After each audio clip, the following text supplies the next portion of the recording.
welcome to the show. So happy you're tuning into Dose of Leadership. It's Friday, middle of March. I didn't release any interviews this week. We're dealing with a bad back, so I was out of pocket for a couple of days. But it's Friday, and I thought I would do a solo episode. I haven't done one in a while. Testing out my new Riverside.fm app too, so I'm videotaping this, going to put it up on YouTube. So I'm going to do this extemporaneously, if that's a word. I think that's the right word, but no notes, just off the top of my head.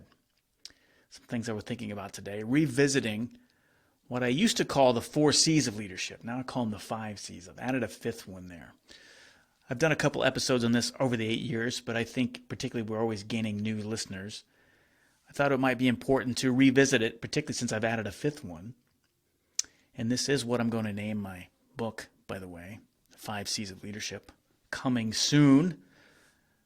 But I do appreciate you listening to the show, and I hope you can appreciate this short episode. Not going to be very long, maybe 15 minutes. We'll see how long I can get through this. Hope you get some value out of this. But revisiting the 5 C's of leadership.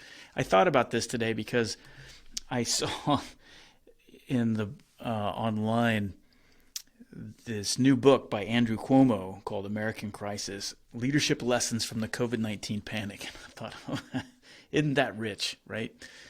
Poor Mr. Cuomo is not having a good time at it. It's starting to all kind of crumble around him. But you know what? I never bought into the hype of Cuomo. Never did. To me, he always walked, talked, and smelled like a bully to me. Always did. And that type of leadership, we've been in this leadership crisis in the political and public arena. And I know, and I've had some friends of mine say, hey, you can't look to political icons or even the current politicians and look at them as examples of leadership. I can't agree any more than I agree 100%. Most of the politicians that we see are not the great examples of leadership. And again, I don't want to get political in here, but it is a crisis, and it bothers me. I mean, Cuomo, Trump, Biden, Pelosi, Cruz, McConnell, Sanders, I don't care what side of the aisle you're on. All of these people, in my opinion, are out-of-touch dinosaurs. Dinosaurs who they view charisma and power as indicators of leadership, and they couldn't be further from the truth. And that's why it's so frustrating, particularly for me as a leadership junkie, for me to look at these bozos and these piss-poor examples of leadership. And why we give them so much credence, I don't know. I mean, they hold the keys to the kingdom, though, and that's what drives me crazy.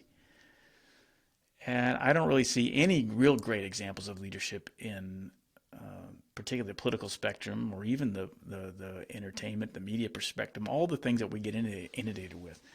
Things have to change. Look, I mean, the world is starving for what I call the 5 C's of leadership.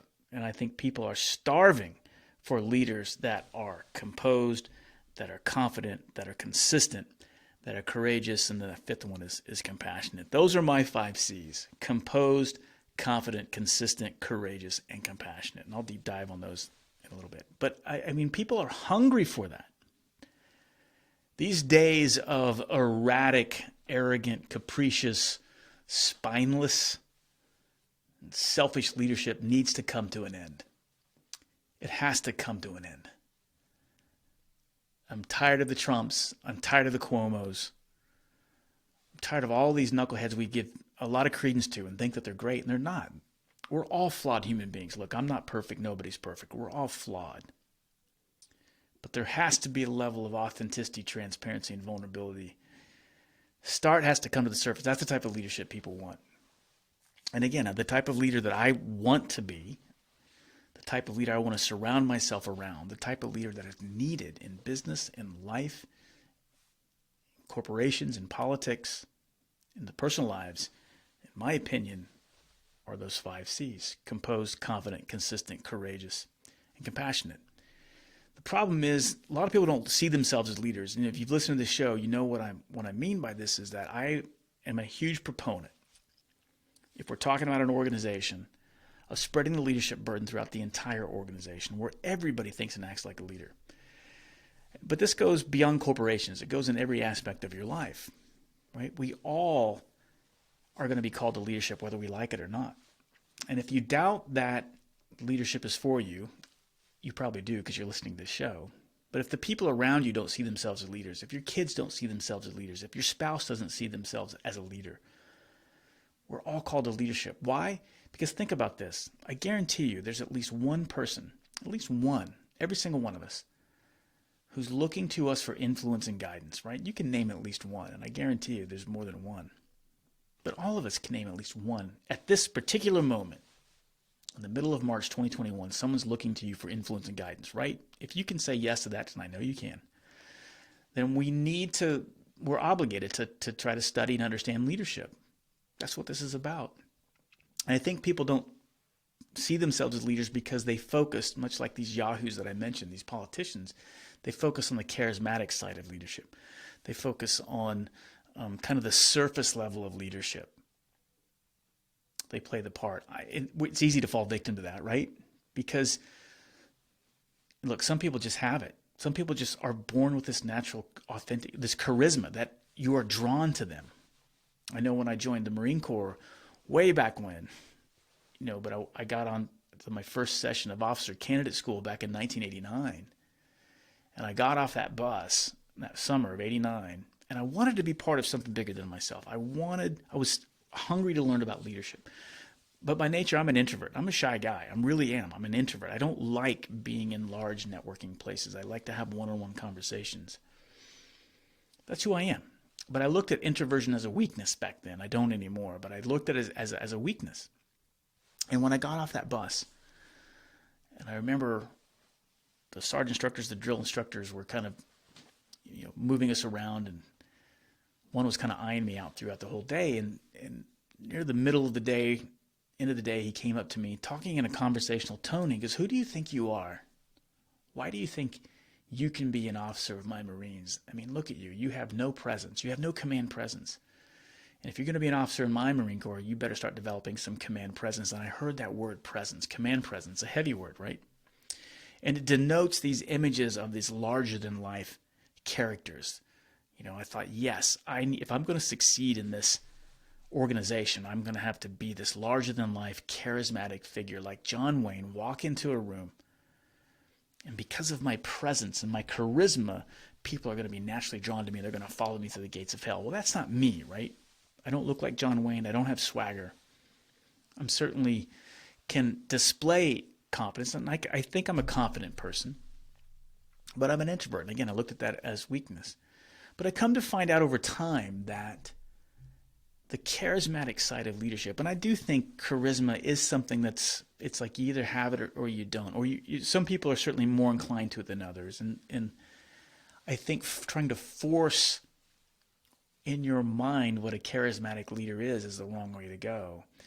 And so instead, I think we can focus on those 5 C's. So less about charisma and more about being composed, confident, consistent, courageous, and compassionate.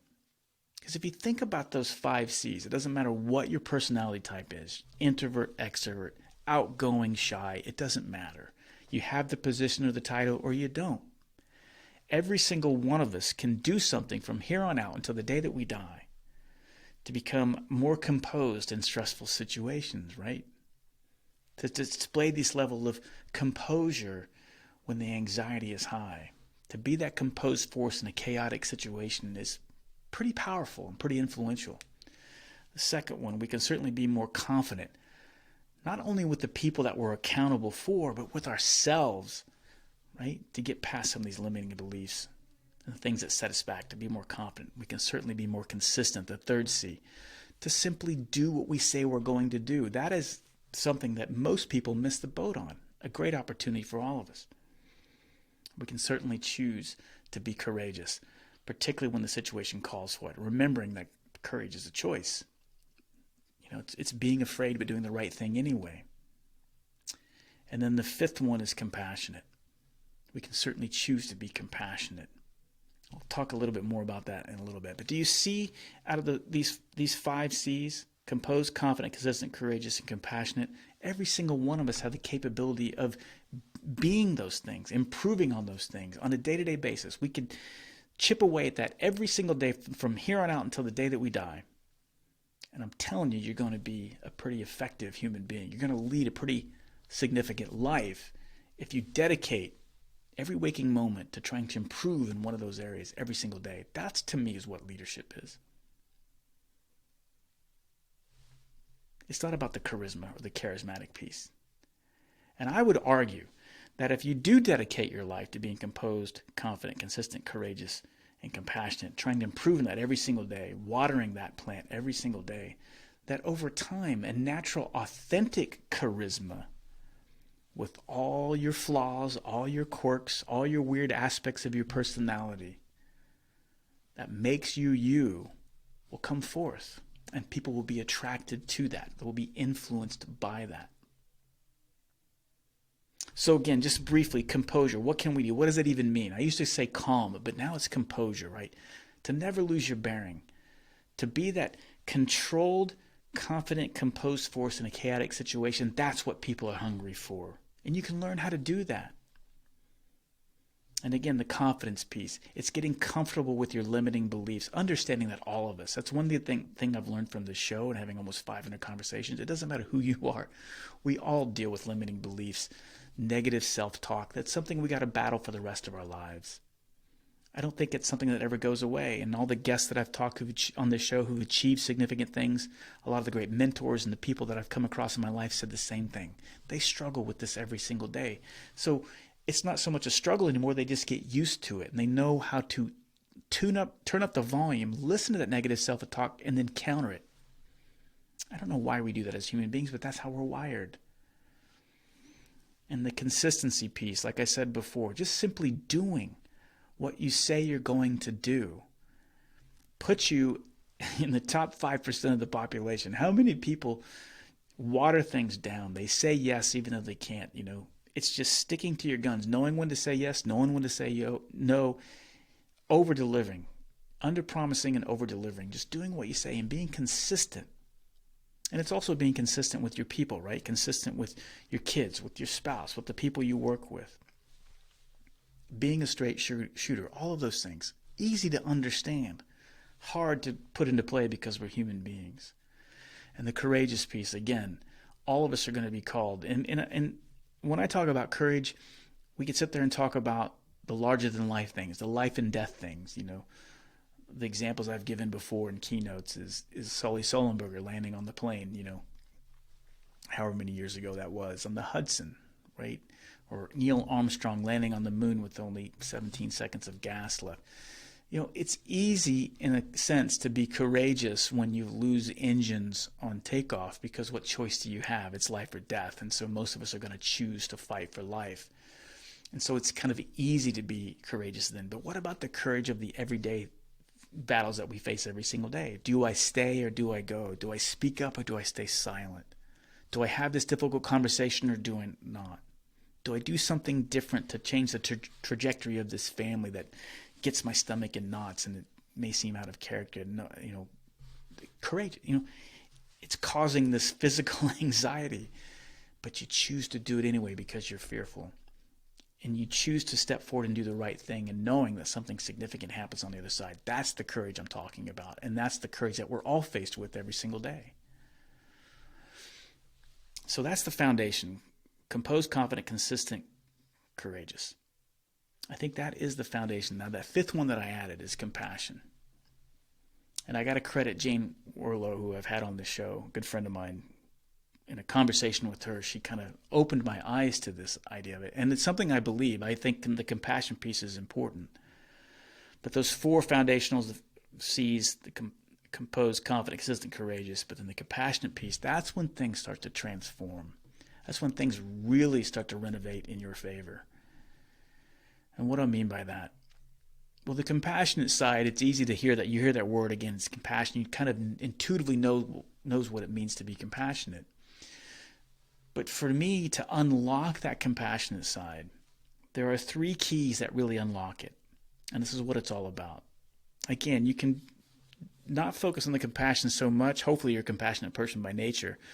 You can focus on those 4 foundational C's and lead a pretty good life. But if you really want to take it to the next level, you got to throw compassion in there. And to unlock that, you have to be 3 things. You have to be authentic, you have to be transparent, and you have to be vulnerable. Authentic, transparent, and vulnerable. And if you do those things, you're unlocking, that's the key to unlock the compassion side. And let's face it, those are three things that we're really not so good at. We kind of suck at as human beings for whatever reason. That could be a whole nother show talk about why we're not so good at being authentic, transparent, and vulnerable. But that is the key. Those are the things that I struggle to work with in my relationships and with myself, being completely open, honest, and authentic with myself and who I am and the situation that I'm faced with.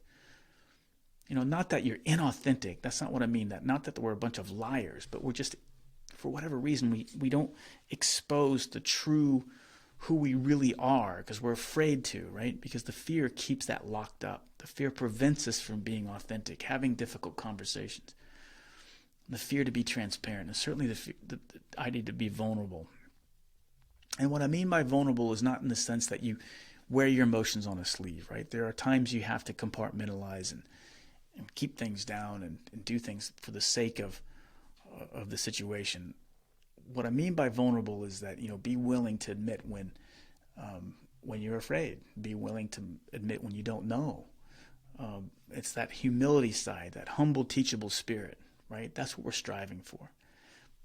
But that doesn't mean you're passive, right? Coupled with all of that, with those 5 C's, is this level of intensity, right? This intensity to do more, to have this warrior spirit, to push yourself out of the comfort zone and into the growth zone.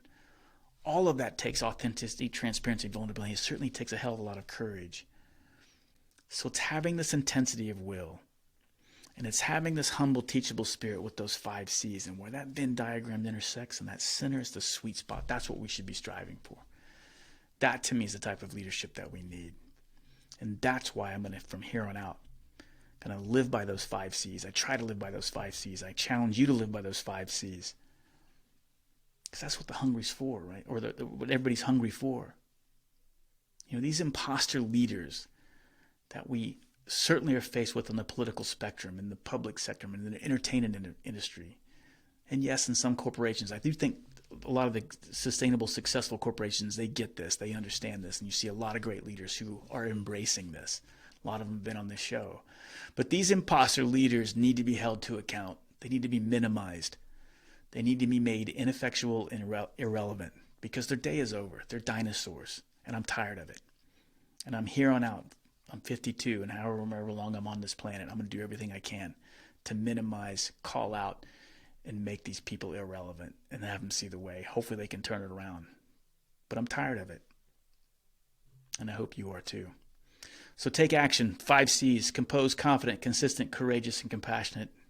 What are you going to do today to improve in one of those 5 elements? That's my challenge to you. Thanks for letting me talk off the top of my head. I did that all without notes. One take, one shot. And that's the episode. Thanks for tuning in. Hey, go to doseofleadership.com. I'm opening up the doors to my university. I got some founding members last year. I closed the door. I wanted to see how it would be for 12 months. It's been outstanding. I'm doing life with some amazing people. You can find out and you can learn about them. You can watch their testimonials at doseofleadership.com/university. And if you're interested in joining, it's an investment. It'll be up front. It's not cheap. But if you're tired of the mediocrity, if you're tired of being stagnant, living a life that's stagnant, if you're ready to push yourself into the growth zone, if you're really to tackle on life's leadership challenges head on, take a look at this group. It might be worth it. It might be something that's for you. doseofleadership.com/university to learn more. Thanks for tuning in, guys. Have a great weekend. Let me know what you think about this episode. Reach out to me at richard@doseofleadership.com or fill out the contact form on my website, and I'll get back to you. Thanks for tuning in to the show. Have a great weekend, and we'll see you.